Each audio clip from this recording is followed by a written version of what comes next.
Magandang araw po sa inyo, Sir Neb. Ako nga pala si Jesse. Sana po ay magustuhan nyo itong kwento ko at mapili sa inyong channel. Tungkol ang kwentong ito sa isang nagibang tulay dito sa amin dahil sa isang malakas na bagyo noong 90s. Ang tulay ng San Esteban. Sabi ng matatanda, baka raw sinadya na talagang magibayon para matigil na yung mga kwentong katatakutan sa tulay. Kilala kasing haunted yon at hindi lang iilan ang nakapagpatunay na talagang may hiwagang bumabalot sa tulay. Hindi na nga ginawa yon ng masira ng bagyo. Sa halip ay gumawa ng panibago na mas malaki at medyo malayo ang pwesto sa dating tulay. Paminsan-minsan ay may mga pumupunta pa rin sa guho ng dating tulay. Pero wala na raw mga pagpapakita roon ng mga nakakatakot na nilalang. Parang after masira ng tulay ay umalis na rin o kaya ay hindi na nagpunta roon ang mga nilalang na yon. Sir Neb, hindi lang basta mga engkanto o multo ang nagpapakita sa dating tulay. May ilan pang nagkukwento na may nakikita raw sila roon na baboy bakya. Panakot nga yun sa mga bata dati. Tapos ngayon naman, ang panakot na ay itatapon sa tulay ang mga bata. Mga Kastila raw ang nagpagawa ng tulay ng San Esteban. Pinangalanan daw yon sa pare na nagsuggest na itayo ito para hindi mahirapan sa pagdadala ng kalakal ang mga tao. Medyo pabida raw kasi nilagyan pa talaga ng San yung pangalan. Marami raw pinutol na puno para lang maitayo yung tulay at may ilang manggagawa rin daw ang namatay habang ginagawa yun.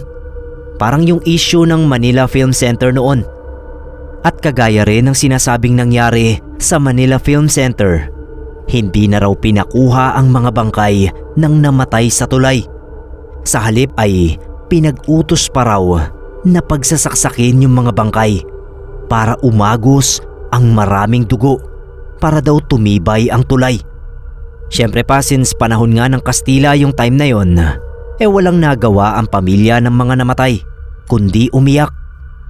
Pero isang araw sa namatayan ng kaanak doon sa tulay, ang nagsumpa roon sa pare na si Father Esteban dahil sa labis na galit. Hindi na raw naabutan ni Father Esteban na mabuo yung tulay. Namatay daw ito sa sobrang sakit ng tiyan at pagdudumi. Ang malala ay pinaniniwalaan ng mga kapwa nito pare na sinaniban si Father Esteban. Ginugulo raw ito ng demonyo kaya nakakaranas ng mga sakit sa katawan. Pero ayon sa kwento ng matatanda ay epekto nga yun ng pagsusumpa o pangkukulam ng isang naagrabyado nitong pamilya. Napospone ng paggawa ng tulay dahil sa kamatayan noong pare. Habang nakatenga nga raw yun ay tinangkang tibagin ng mga kaanak ng namatay para makuha yung bangkay ng mga yon.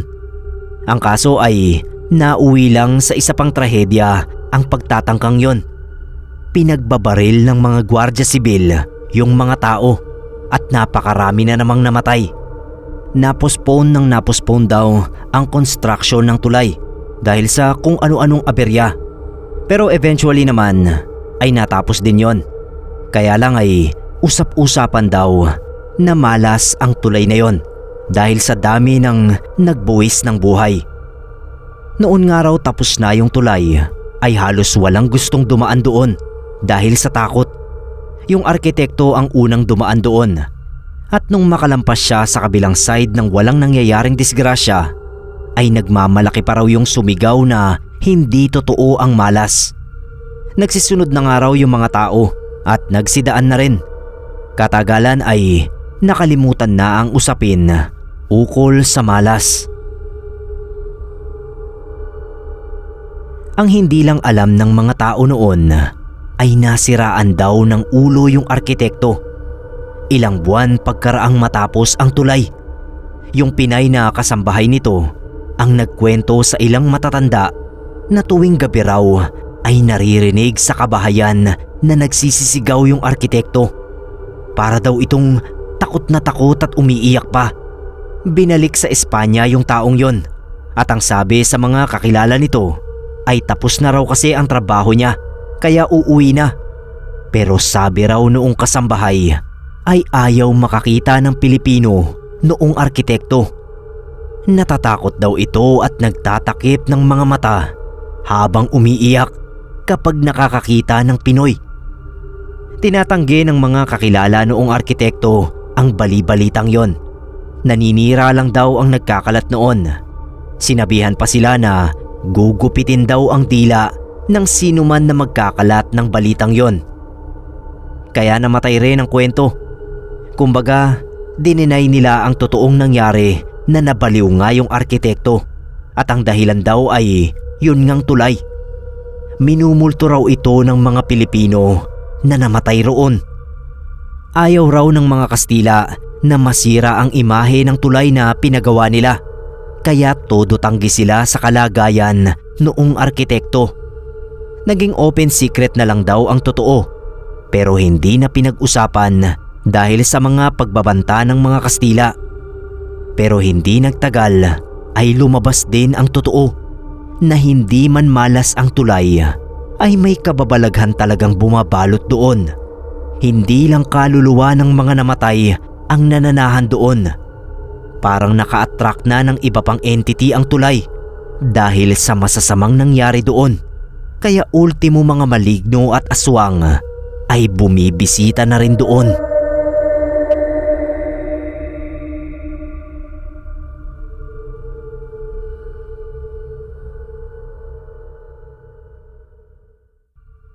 Sa totoo lang, Sir Neb, mahirap nang paniwalaan na totoo lahat ng impormasyon na nakuha ko tungkol sa nakaraan noong tulay.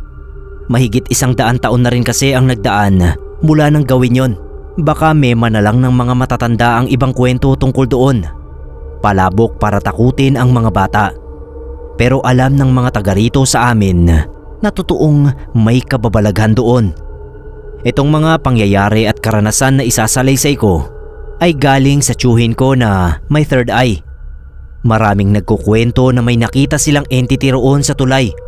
Pero itong kay Uncle Dondon ang ikukwento ko para siguradong legit talaga. Siya yung malas na no choice kundi dumaan sa tulay ng 10 oras ng gabi bilang nagtatrabaho sa panaderya. Maaga ang pasok niya sa panaderya para magluto ng mga tinapay. 2:00 pa lang ng madaling araw ay umaalis na siya. At sa mga oras na yun niya naranasan ang mga makapanindig balahibo niyang kwento sa tulay. Kakagraduate lang daw ni Uncle ng high school nung magtrabaho siya sa panaderya. Yung may-ari kasi noon ay yung home economics teacher niya.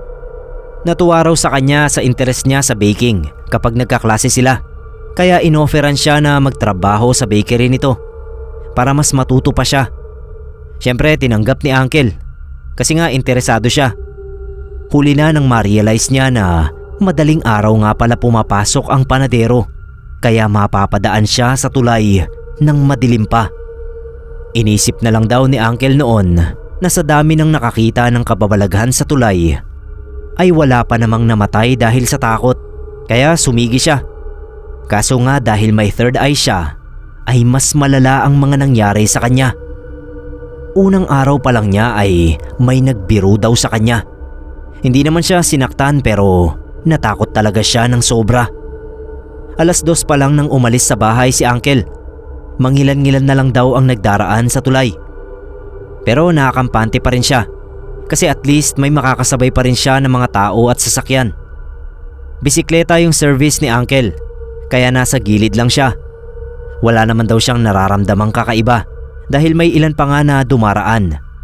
Pero noong nasa kalagitnaan na raw siya ay tsaka naubos ang mga sasakyan kaya nagmamadali na siyang pumidal. May kahabaan pa naman yung tulay. Maya-maya napansin na raw ni Uncle na parang hindi siya nakakaalis sa kinatatayuan niya. Doon na siya kinabahan dahil sige raw siya sa pagpidal. Nakatingin na raw siya sa gulong ng bisikleta at kita niyang hindi talaga siya nakakaalis sa pwesto. Mangiyak-ngiyak na raw siya lalo na nang makarinig siya ng mga yabag. Hindi basta yabag na naglalakad, kundi nagtatakbuhan.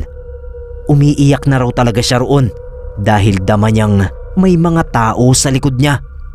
Pero malamig ang pakiramdam niya. Nagtaasan na raw yung mga balahibo niya at may nadarama siyang humihinga sa may tenga niya. Maya-maya raw ay may narinig siyang mga sigaw na humihingi ng tulong. Napasigaw na lang din siya. Natatakot daw siyang lumingon sa likod dahil baka kung ano ang makita niya. Pero hindi rin naman daw niya malaman kung bakit parang may humihila sa kanya para lumingon. Sige pa rin siya sa pagpidal. Hindi umaalis sa pwesto ang bike pero hindi siya natutumba. Nung nakalingon daw si Uncle sa likod ay nakita niya na may lalaking nakatayo sa likuran niya. Mukha naman daw buhay na tao pero punong-puno raw ng pinaghalong putik at basang simento ang buong katawan nito at nakanganga pa. Sa bandang likuran pa nito ay may isang grupo pa ng mga lalaking nagtatakbuhan pero hindi rin nakakaalis sa kinatatayuan. Noong tinaas daw ng lalaki ang isang kamay nito ay nakita niyang baliyon. Nakalabas pa ang buto sa siko at akmang lalapit sa kanya. Noon daw naalala ni Uncle na magdasal ng ama namin habang umiiyak. Takot na takot daw siya roon sa lalaki pero hindi niya mapilit ang sarili niya na wag itong tignan. Nakaperming lingon daw ang ulo niya. Nagkandabulol na raw siya sa pagdarasal at para na siyang aatakihin sa puso nang bigla raw nawala yung lalaki. Natumba raw si Uncle sa bike. Sakto na may dumaang jeep na may dalang mga gulay at kamuntik pa siyang masagasaan sa ulo kung hindi lang mabilis na nakapreno yung driver. Minura daw si Uncle noong driver pero tinanong din siya kung saan daw siya nanggaling. Hindi raw kasi nakita noong driver si Uncle. Basta na lang daw siyang sumulpot sa gitna ng tulay. Yun din daw ang sinabi noong dalawang kasama ng driver. Akala nga raw ng mga yon ay multo siya dahil bigla siyang lumitaw. Pero nung nakitang kulapol ng luha, sipon at pawis si Uncle, ay tsaka lang daw nakinig sa kwento niya ang mga yon. Sabi nila lolo, demonyo at hindi multo ang nagpakita kay Uncle. Yung mga multo raw ay walang kakayahang manakit. Nagpapakita lang daw ang mga yon para humingi ng panalangin. Pero yung nakita ni Uncle ay intensyon siyang takutin at patayin. Kung hindi man ay saktan siya. Nakarating naman daw si Uncle sa panaderya ng teacher niya. Pero yun na sana ang una at huling araw niya sa trabaho dahil nagpaalam na rin siya. Natakot daw kasi siya ng sobra sa naranasan niya. At kung gabi-gabi siyang papasok sa panaderya at makikita ang mga multo sa tulay, ay baka mamatay na lang din siya. Pumayag naman daw yung teacher ni Uncle.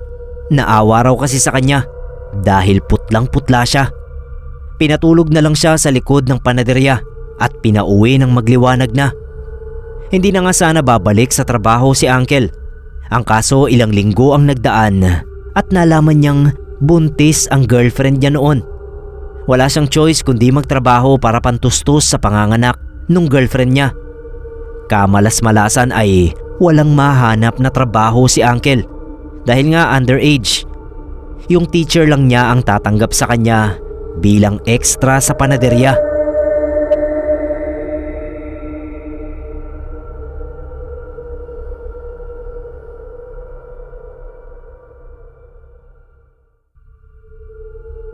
No choice na naman si Uncle.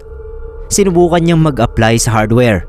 Pero dahil payat siya at sobrang bata pa, ay hindi siya tinanggap. Baka raw mahimatay siya sa trabaho.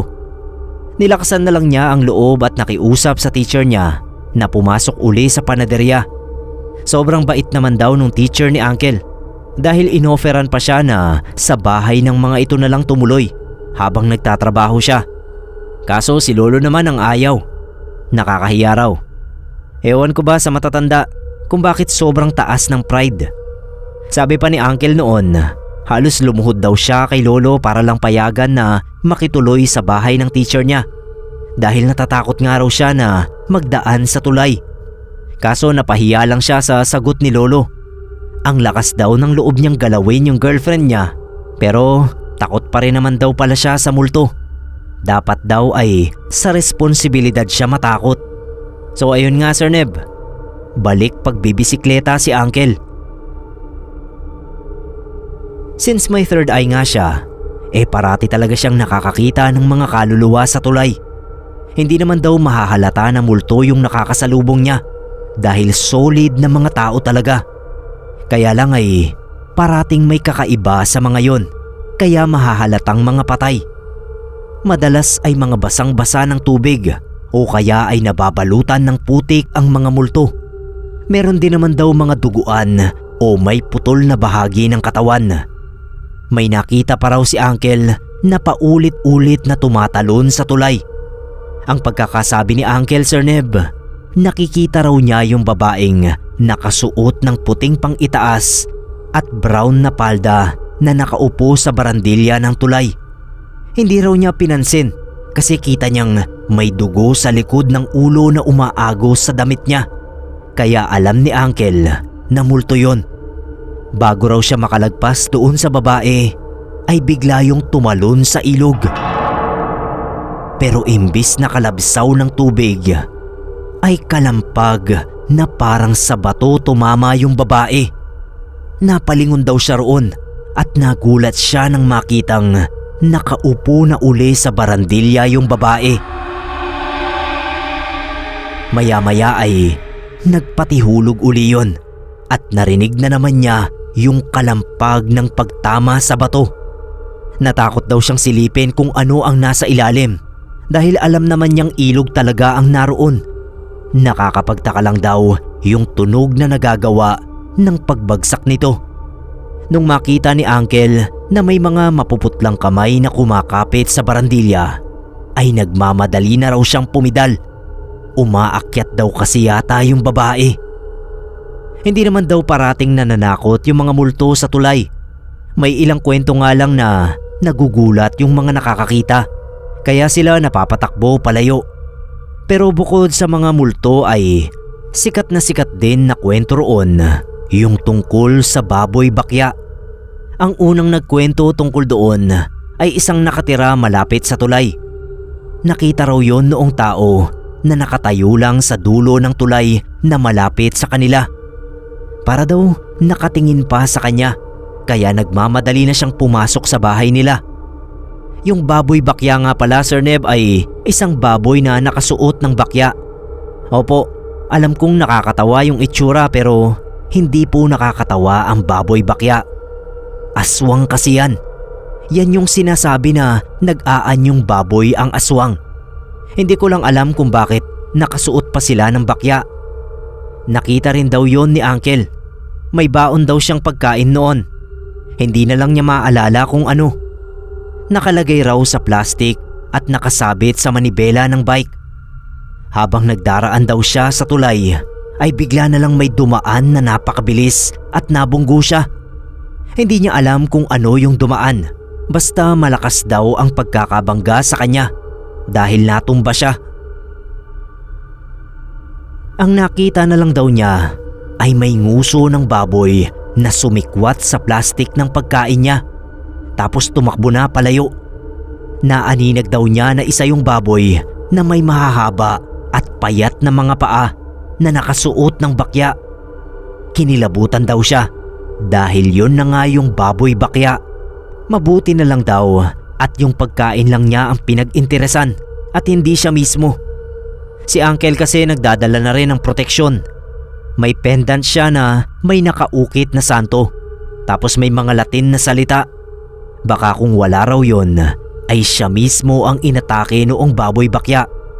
Yung pendant na yun din ang sa palagay ni Uncle na pumrotekta sa kanya noong may malaking ibon na sumasabay sa kanya.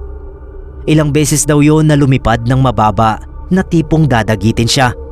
Pero kapag malapit na sa kanya ay lumilipad uli pa itaas. Magmula rin daw ng isuot ni Uncle yung pendant na yun ay hindi na siya malapitan o mapaglaruan ng mga kaluluwa sa tulay. Nakikita na lang daw niya ang mga yon pero hindi na siya ginugulo. Nakasanayan na lang ni Uncle na magdaan sa San Esteban Bridge at makakita ng kababalaghan. Kalaunan nga Sir Neb ay hindi na lang niya pinapansin ang mga nakikita o nararamdaman niya. Ako naman wala akong na-experience na nakakatakot doon. Ewan ko lang kasi high school ako nang masira yung tulay. Baka meron pero hindi ko na lang maalala. Hindi naman daw parating may nagpaparamdam doon. Para bang namimili ng bibiktimahin yung mga kaluluwa o baboy bakya, kaya hindi sigurado kung sino at kailan sila magpapakita. Bagyong Rosing yata ang sumira sa tulay. Hindi ako sigurado Sir Neb.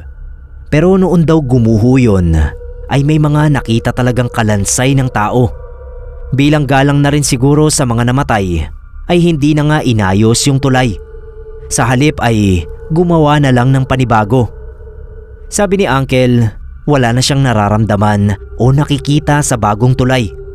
Sa isip ko, baka talagang dahil sa mga namatay at nailibing na trabahador doon, kaya naging puno ng kababalaghan ang San Esteban Bridge at nang ma-recover ang mga kalansay nila, ay nagkaroon na sila ng katahimikan.